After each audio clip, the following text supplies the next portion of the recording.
Fast forward now to August of 1972. Another incident that you would certainly be aware of was the Dog Day. I was going to say Dog Day Afternoon, made famous in the movie. You got it. So made famous with the movie. Al Pacino and John Casale. There you go. John Casale was Fredo in The Godfather. That's right. That's right. Very good. So there was no hostage team there. So what happened was there was a sergeant who was played by, I forgot his name. Anyway, I'll try to think of it. But he was his real life role, the real sergeant. He was from like Safe Lofton truck squad. If you remember, a unit that no longer exists. I love those old units, right? What the hell does Safe Lofton truck do? Not much. It was Durning, maybe Charles Durning, I think his name might be. Great actor, yeah. So he portrayed that sergeant. And he had no negotiation experience, I mean, there was no negotiation team to draw upon, experience to draw upon. So it was really negotiating off the cuff. And the end result of that was the John Casale, his name was Sal Nutriali, the part that was played by John Casale. He was killed, if you saw the movie, at the end of the movie, when they went from point A to point B, to point A being next to Kennedy Airport. And it was a plan in place, and that was how it was going to go down. In fact, the movie is pretty accurate, Bill. I was able to find, this is when I was still as a CO, I came in contact with a guy by the name of Jim Murphy. Jim Murphy was the agent, the FBI agent that actually drove them from the bank to the airport. That was the guy that said, Sal, could you put the gun facing up? I don't want any accidental discharge. There it goes. Accidental discharge again. Jim Murphy. That was Jim Murphy. So Jim Murphy, when I learned to this, oh my God, he said, would you be willing to come? I used to do training twice a year, biannual training. Come and talk to the negotiators about what happened that day. Oh, I'd love it. He's got his own investigative business now. Yeah.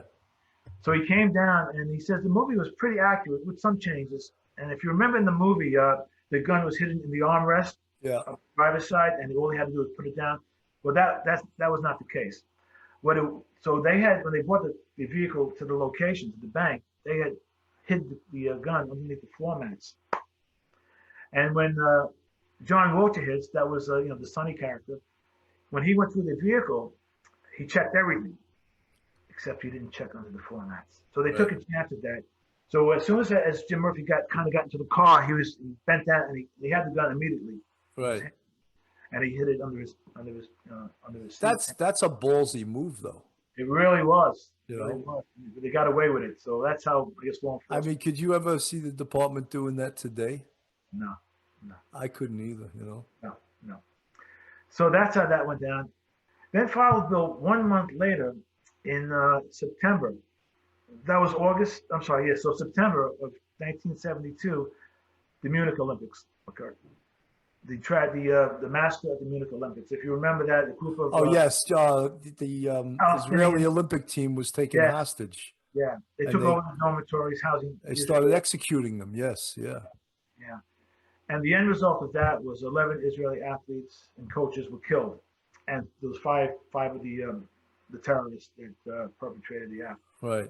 So it was at that point, we had a chief on the job who was the commander of the Special Operations Division at the time, a guy by the name of Eisdorfer. And his last name, Chief Eisdorfer. And he was of the Jewish faith, and he was watching these events unfold as they were occurring. And he became concerned about it to the point where he approached the then police commissioner, Patrick V. Murphy, and said to him, this is something that could very easily happen here in New York City with the large Jewish population that we have. And he said, we should have detectives trained as hostage negotiators.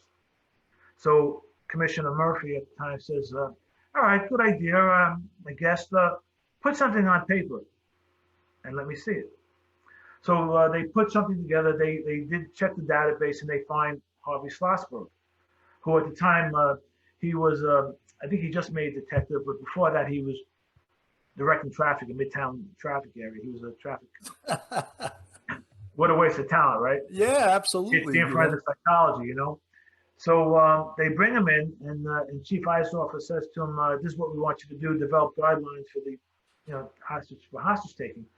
So Harvey says to the chief, "Well, Chief, that's not what I do. I see patients one-on-one." And of course, the typical NYPD response was, "We'll do it anyway." Yeah.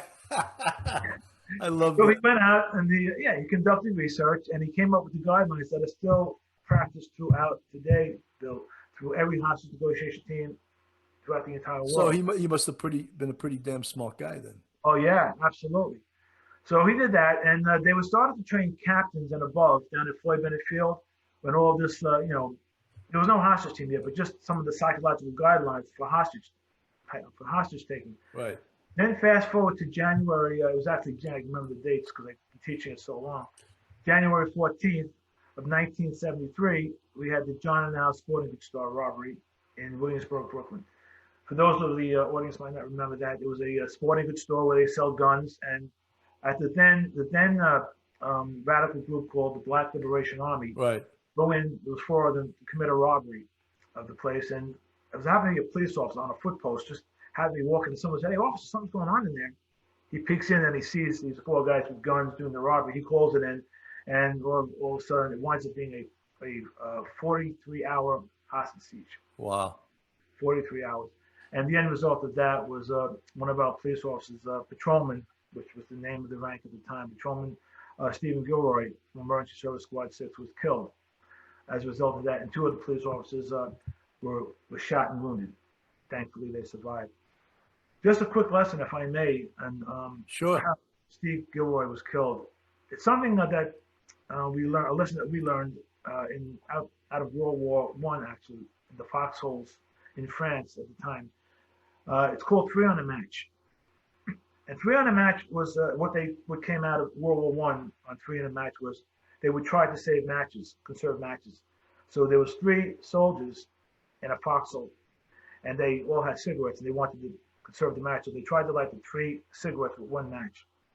So when they struck the match, there was a sniper out there lurking, and he was alerted to the match. Right. When they lit the 2nd cigarette, he scoped in, and when they lit the 3rd cigarette, he took his shot and killed that 3rd soldier. So a similar concept happened with Stephen Gilroy. So if anybody's familiar with the Williamsburg section on Broadway, it's an elevated train structure along it.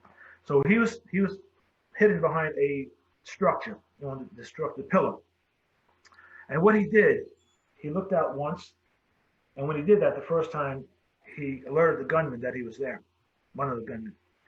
When he looked out the 2nd time, he scoped in on him, and when he looked out the 3rd time, took a shot, hit him right here. Wow. His body was lying in the street, and they couldn't get to him. One of the officers from North Service drove up, but couldn't get to him. So finally, they had to call in. We had an armored personnel carrier. I think it's still there in Floyd Bennett Field, as a matter of fact.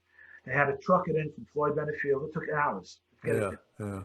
And finally, they put the armored personnel carrier between Stephen Gilroy and the store where they could retrieve the body and get it out of there. But can you imagine watching your dead colleague? No, horrible. Yeah, oh my God, what they went through. So it was at that point that Chief Eisdorfer went back to Commissioner Murphy. Okay, let's launch it. And the first team of hostage negotiators in the world, I like to throw that in all the time, Right. were established and graduated in March of 1973. So, yeah. That's fantastic. And then after that, the first commanding officer was Captain Bowles. So Frank Bowles, who was a lieutenant at the time, he was the first commander, and he was the right guy for that job. Anybody that knows Frank Bowles, he's still with us. God bless his soul. He's 90. He must be in his 80s, right? He's 90 years old. 90. Wow. 90 years old, and I'm in touch with him like once a week. That's me. I want, how they say, like in your will, you have a do not resuscitate, a DNR. I have a DR, do resuscitate, because my wife wants me kept alive so she can keep collecting my pension, There you go. And make sure I'm doing it before you stop. Even if I'm 60 pounds and dribbling on myself, keep me alive. Yeah, Make the city pay. Yeah, exactly. So Frank was H&T 1, and in fact, he still has that designation from all of us. So have you spoken to him recently? All the time, yeah. So he's still lucid, and he's still. Oh yeah. Something I would love to have a guy like that on the show. He'd be what a character he must be. Well, he would steal the show. Let me tell you, he's so dynamic still, and he was the right guy to sell this program in a time when, in 1973, when the rest of the cops say and the bosses, negotiations. We don't negotiate. Right, right. We don't do that, So he had to really go out there and sell the program. So between he and Harvey's, guidelines, psychological guidelines, they had a great amount of success. That first year, they had like maybe 12 jobs, I think it was. So when I retired, we were averaging, believe it or not, there were about 45 assignments per month. Most hostage teams across the country, because I teach across the country, most hostage teams across the country average maybe about 10 or 12 a year. Right. We were doing 45 a month. Granted, we have a population of 8.5 million people, and another 4 million people come into the city every day. This was, pre-COVID, of course. Right. So the jobs consisted of actual hostage situations, which not as dramatic as the Dog Day Afternoon bank robbery hostage situation, but mostly domestic in nature. Maybe there's some alcohol involved and so on. The barricades, which made up the majority of cases. So the barricaded perps, and the other classification of barricades was the barricade EDPs, so emotionally disturbed people who had mental health issues, and were now acting out in a manner where they were no longer responsible for themselves. So now we, the police, had to become responsible for them. Jack, you used the word emotionally disturbed people, and now they want to clean that up and make the word even less threatening. And it's according to James Shanahan, emotionally distressed people. Yeah. And the reason for that, Bill, I'm sure Jim explained it, was it's less of a diagnosable descriptor, if you will, whereas disturbed, that carries some baggage with it. A mental illness. That was the thinking of it. They did not go through it, but they were seriously considering doing Well, that. how about the old time cops? They just called them psychos. I'm on a psycho job. I got to go to psycho in Bellevue. The family has that. What do you mean, psycho? Right. He's not a psycho. He's our buddy. That's my dad. More kind of police department, right? Yeah. Yes. Kinder, gentler, right? Well, Jack, that also, when you're talking about these EDP jobs and mostly disturbed, mostly distressed, that brings us to the politics of today of trying to send a social worker to an EDP job. And politicians don't understand police work, and they don't understand the way emotionally disturbed people act and react, and can potentially be very, very violent. You want to touch upon that? Well, yeah, and you don't know really what to expect, and there's a whole training curriculum that goes into it. Right. Even and the third category, I mentioned the hostage situations. I mentioned the barricade situations, the perps and the EDPs. The third category, which brought our numbers up to 45 per month, were the suicidal jumpers. So that's another dynamic that you have to have a good understanding about. You don't teach the Clint Eastwood method of going up and saying, you ever see that scene in the movie? He goes, no, you're not grabbing me. You want to jump and splat? Go ahead. Exactly. Yeah, you got it. So, you ever show that tape in your training? I do. I actually do. I do, because I do a whole presentation. When I do the 5-day hostage class, one block of instruction, it's about 3 hours. It's dedicated to jumpers, the jumpers, and I give some of the background on it. There's even psychology attached to that, which was research done by psychologists for the survivors of bridge jumpers. Right. Bridge jumper survivors, rather. And some of the psychology as to why they choose bridges as opposed to another method, maybe jumping off of a building, is because of the beautiful panoramic view is what Jack, there's a lot of people that are just going to be listening to this. Okay. You want to describe the scene that we're looking at? It's a guy sitting on the corner of a building. You're talking to him, and there's two. Yes. Yeah, so that was an interesting state. That was on the top of Madame Tussauds Wax Museum on 42nd Street and 7th Avenue, West 42nd, 7th Avenue. So Times Square, perhaps arguably one of the most busiest intersections in the world. And this was a summer day, and the backstory to this 19-year-old young man was that he was a runaway from somewhere in the Midwest, one of the Midwestern states. He gets on a bus and he makes his way to New York City. I remember at one point, just to fast forward a little bit, and then I'll get back to it. I asked him about his parents. Again, he was 19 years old. I said, "Where are your parents?" And he says to me, "I don't even know if they're dead or alive." His father had left when he was a young child, abandoned the family. His mother became a drug addict, a junkie, shooting heroin, and she had to turn to prostitution in order to get the money for the drugs. So finally, child services got involved. They took him out of the home. They put him in foster care.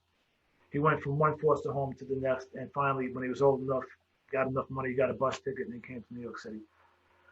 So now he's here. He starts walking the streets, and he realizes very quickly he's got nowhere to go. He's got no money. He's got no food, no shelter. So he makes his way over to Covenant House, which is on 10th Avenue. Covenant House, for those who might not know, is a homeless shelter for 21-year-olds and under. And they will take you in. It's mostly for runaways. And they'll take you in with no questions asked, but there's some chores that you must participate in. So, for example, you have to participate in house cleaning chores, cleaning the facility, in the kitchen. You have to prepare food, and cook food. So, well, I'll call this guy Larry. That's not his real name. But Larry was not doing any of that. And it's a Catholic-run facility. So the Monsignor gave him several warnings. The Monsignor was the director of the facility. So finally, after asking him so many times to participate, but instead Larry was just hanging out on his cot playing video games. So he starts wandering the streets again, and realizes again he's got nowhere to go, no money, no food, and he is able to bypass security at Madame Tussauds Wax Museum. I'm sure the director of security heard about that one. He gets to the rooftop, as you see there, and that's where I first encountered Larry. When I got there, I first got on the rooftop. I happened to be going to a meeting, speaking about John Jay earlier. Bill, I was on my way to John Jay to a meeting. So I'm on 10th Avenue in my car, probably around 38th Street when this call comes over. It's, oh my gosh, I'm 5 blocks away. Right. I get there, I'm there rather quickly. ESU had just gotten there. They were still setting up their lines and all that. So I got there rather quickly. And when I first went up there, he's looking over the edge there, as you can see in that picture to the right. I'm seeing the whole, photo array, but he's looking over the edge there. And I offered something that we know in the hostage world known as an empathetic stem. An empathetic stem is a short, concise statement, but it kind of demonstrates empathy. And I said to him, looks like you might have had better days, huh? And he looks back at me and says, damn right I have. I said, yeah, I can see that. And I said, can I ask you your name? And he tells me, I ain't telling you shit. So in hostage negotiators are trained not to accept no as no, but rather when you hear no, it gives the negotiator the opportunity to reevaluate and adjust your strategy as to why you made that person say no. So when he said no to me, I had to reevaluate my approach to him. And I thought about it just for a second or two. And I said to him then, okay, in that case, I'll just call you sir. And that's how I proceeded. I eventually got it. So I asked him, I said, can you tell me? I'd like to, first I said to him, I'd like to talk to you. And he says to me, people have been talking to me for my whole life. I'm tired of people talking to me. I don't want people to talk to me anymore. So again, he told me no. Right. We adjust. So I looked at him and I said, okay, in that case, I'd like to listen to you. And he didn't know what to do with that. So finally, he went quiet for a little bit. And finally, I got him to talking with me, to me a little bit. And I asked him, I said, can you tell me what is so bad in your life that it requires a death sentence? What is so bad in your life? And that you can't even begin to know anything about it. So I said, well, tell me, I want to listen to you.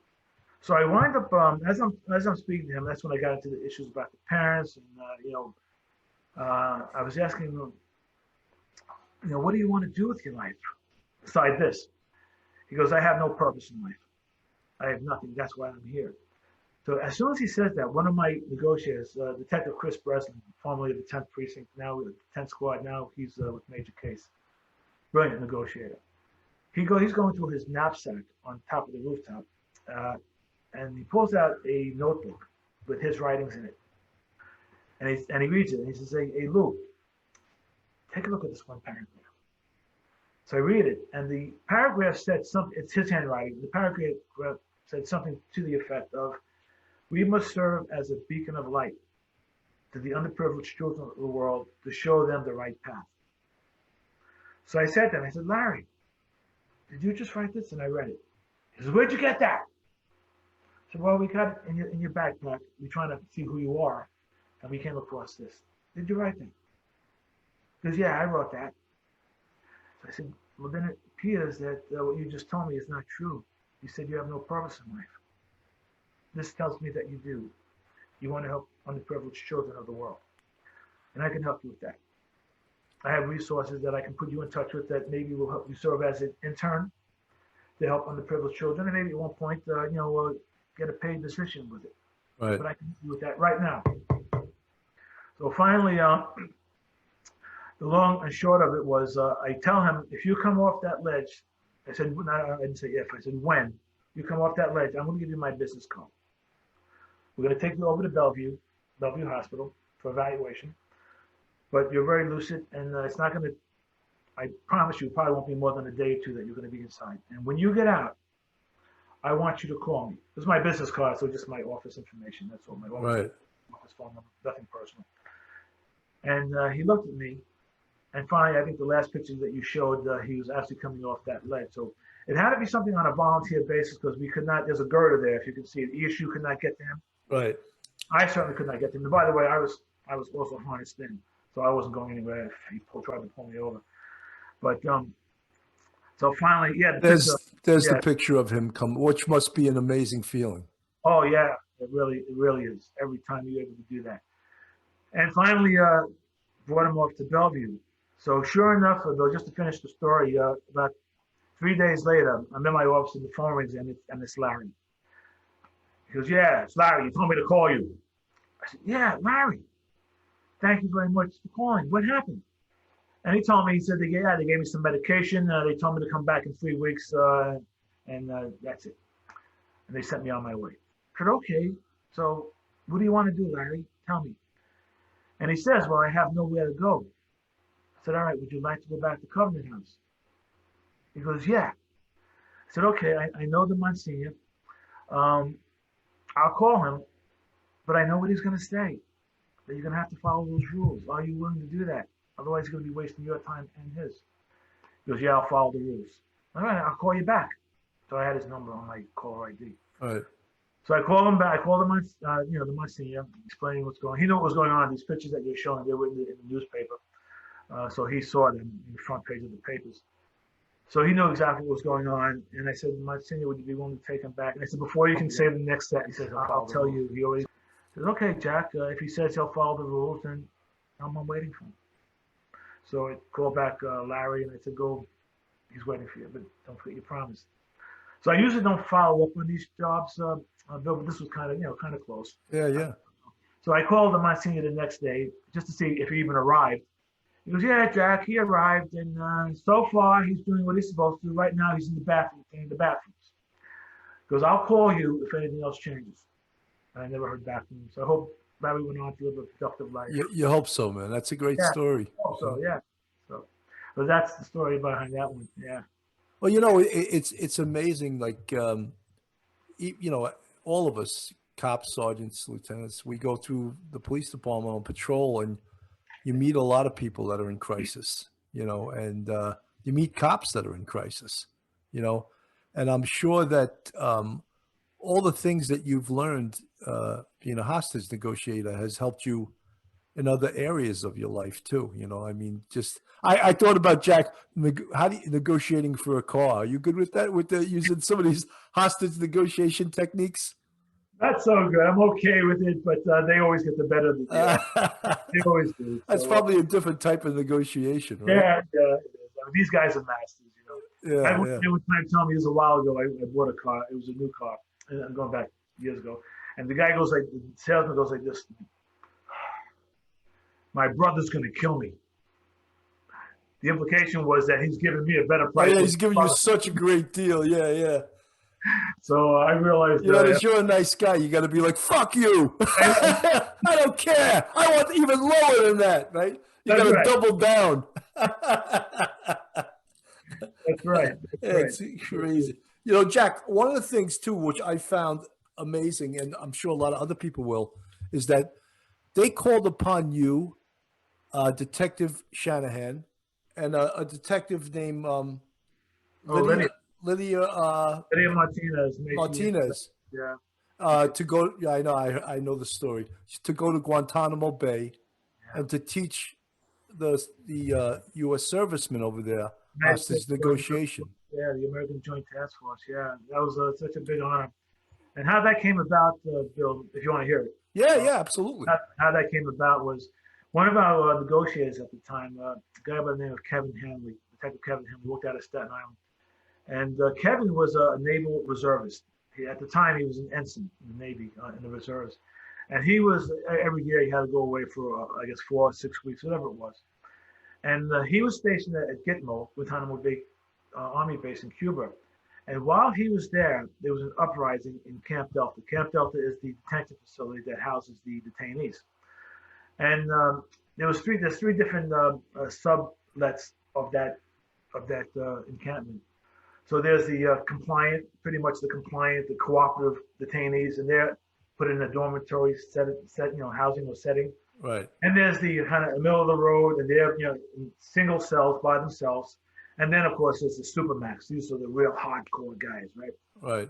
So an incident occurred in the compliant area, in the dormitory setting, where there's 8 detainees that stay in one dormitory setting, 8 different bunks and so on. And it was prearranged, and what they did was put a coup suicide in place. In other words, they got one of the detainees, got a rope, put it on they had the metal electrical piping for the lights, tied it around that, and pretend that he was hanging himself. So they're on constant video surveillance. So one of the naval officers sees that. He alerts the SRT team, which is their version of the SWAT team. Right. They come rushing in, but it was a setup. As soon as they come in, they had previously set up soapy water and urine and feces, not to be too graphic, onto the floor. So when they came in, they started doing like the Roadrunner on an oil slick. They started and fell down. You know the fans, the big fans, the 3-blade fans. Yeah. The fans. They had broken those 3 blades off, and they started using it as kind of machetes. Oh man. And hacking at these 4 or 5 officers, naval officers. And they pretty much kind of took them hostage. So the rest of the team was activated. They got in there quickly, and they took these 8 people into custody. But in the meantime, the interim, it was all networked in advance. The rest of the detainees started setting fires to the place and causing riots inside the facility. So enter Kevin Hanley, who was there at the time, a trained hostage negotiator. He goes in there and working through a translator with the head imam, who just spoke Arabic, was able to get this thing quelled almost as quickly as it started. The commander of the base at the time, gentleman by the name, he was an admiral, a 3-star admiral at the time, Harry B. Harris. He went on to be the ambassador to Japan, actually. He was so impressed with what Kevin did. He said to him, Kevin, I don't know how you did that, but more importantly, how do we get our people trained in what you just did? The NYPD got to call this guy Cambria, Wow. So the phone call came in. One of his commanders calls my office, a captain, I think it was, and I said, yeah, she tells me, Kevin had already called and told me what happened, and we'd love to have a hostage negotiation class here at the base. Would you be willing? I said, oh, it'd be a big honor, but it's not up to me, certainly. So I referred him to Commissioner Kelly. Ray Kelly was the commissioner at the time, to his office. And he said, everybody knows about Ray Kelly. He's a former Marine Corps colonel. Right. So, military, big military guy. He says, yeah, let's do it. So I was given the green light. So, well, I can't do this by myself. Well, who do you want to bring? So, as I told you, I latched on to James Shanahan. Let's find Shanahan. Where is he? Yeah. Funny story about Shanahan. He didn't have a passport at the time. Oh man. So the Counter-Terrorism Bureau, like in Record Speed, made a phone call that afternoon. He had his passport, right? And then Lydia, may she rest in peace. I guess we can say it. Lydia had some demons that no one knew about, and she saw fit to take her life. Right, I know. That was a crushing blow on all of us, but me in particular, because I worked so closely with her. Right.